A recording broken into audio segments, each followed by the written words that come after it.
Sean right here, moments after the return of the Toronto Pro Women's Championships. I'm here with the winner. You pronounce your name. My name is Brigita Brezovac. All the way from Slovenia. She's a former European world champion and also last year's two-time champion of the Tampa Pro Championships and the Europa Connecticut. She's just notched number 3 in 2 short years here in Toronto, Canada. Tell me how it feels, champ. Oh, it feels amazing. I still cannot find the words to describe, but I'm so happy to win another pro show. It was like I really prepared hard for this show, and I really wanted this win to qualify for Olympia again. Right, and not only qualify, but you're going to go back and defend your title in Tampa Bay in 1 short week from now. Well, I have to, yeah. I don't want to miss my chance. Once I fly over to the States, I just want to take every opportunity I can to take the step on the stage and just present my physique and maybe get another title or at least top 3. Well, you vanquished some very good competitors, Nicole Ball, the second runner-up, and of course you had Ma M. Mendoza, the veteran, and of course Kathy LeFrancois was in there. Tell me, you didn't just come from nowhere, but it does seem that you've arrived pretty hard and quick. Give me a little bit of background. Well, my background is I'm training, I'm lifting weights for 15 years. I was competing in actually for last 10 years, very active in other federations until I finally got my IB Pro card, and now I'm here just thinking and dreaming only about the Olympia. Well, now you're going to get your wish. After Tampa Bay, if you can go and repeat there, you're going to run into some Mack trucks in the form of Iris Kyle and Alina Popa and, of course, Yaxenia Orokin. Those guys are no slouches. Don't scare me. I'm a different girl. I'm just like, I had different structure. I do it a little bit different. I do it my way to present like feminine bodybuilding in like a little bit smaller way. Well, it seems like you're winning over the judges. That's 3 in 2 short years. We're going to go on to Tampa, Florida a week from now. But right now, the champion, basking in the glow of victory, is Brigita. Enjoy it. Thank you very much. All right, congratulations again. Okay, and before we get done with that, we got some other business. We had the men's open prejudging taking place, and we got Hani Rambod, one of the training to the stars. I mean, you got a slew of competitors from 4-time Mr. Olympia, Jay Cutler and Phil Heath, and you also had a guy in this competition. We'll get to him, but Hani, tell me really quickly, what did we see here tonight?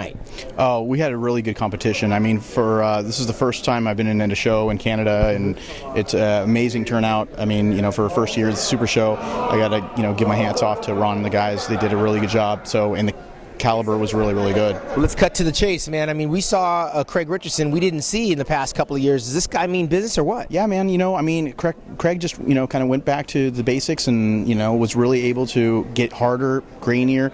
I was giving him a hard time. I said he had that old man muscle because you can see he brought it. Yeah, he did bring it. I mean, he looked great. I thought that that he looked amazing, and in presentation and everything was really awesome. Well, I predicted a rubber match. I mean, only a week ago we saw 4th place finisher Lionel Biecki, man. He was giving all the guys all they can handle, and he's coming back here again. You're working with him a little bit. Tell me a little bit about him. Yeah, I've been working with Lionel for the last year. He's put on about 30 pounds. Yeah. He was about 223 at the Phoenix show last year, and then he was at the New York Pro. He was about 255. He was about 256 here, and he had a lot of issues last day or two, dropping water before the flight, all this other stuff. He was up as high as 265. Wow. Ended up cutting his sodium, and he ended up having a lot of food that had sodium in that he didn't know about. So I was really happy with all the changes that we had to make the last minute, and I think the caliber of guys, was awesome. Yeah, he's definitely serving notice, and of course Brandon Curry came here. He was a different bodybuilder altogether in 3 short weeks. Absolutely. I mean, I've always, really partial to Brandon's physique. He looked great. Frank McGrath, this was actually the first time I worked with him, and we had a couple of months together, about the last 3 or 4 months, and I think it's the highest he's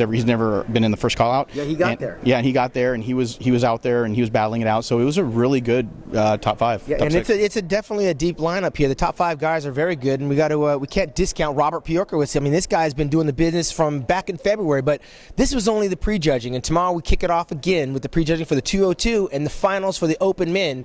But it looks like only 3 guys are going to get to the Olympia. There's 2 that are already qualified in the form of Lionel Biecki and, of course, Craig Richardson. So who's going to get that number 3 spot? We don't know. A couple of disappointed guys. I know that Ben White, the showstopper, is disappointed, but Christopher White definitely has potential on him. We're going to find out tomorrow at the finals here in Toronto, where promoters Ron Haché and Jim Morris are putting it all down. I'm here with Hani Rambod, of course, George Farah, the Guru's running around here as well as Dorian Yates and Ronnie Coleman. It's all going down here in Toronto, Canada. For Hani Rambod, I'm Sean Ray, MuscularDevelopment.com. Out.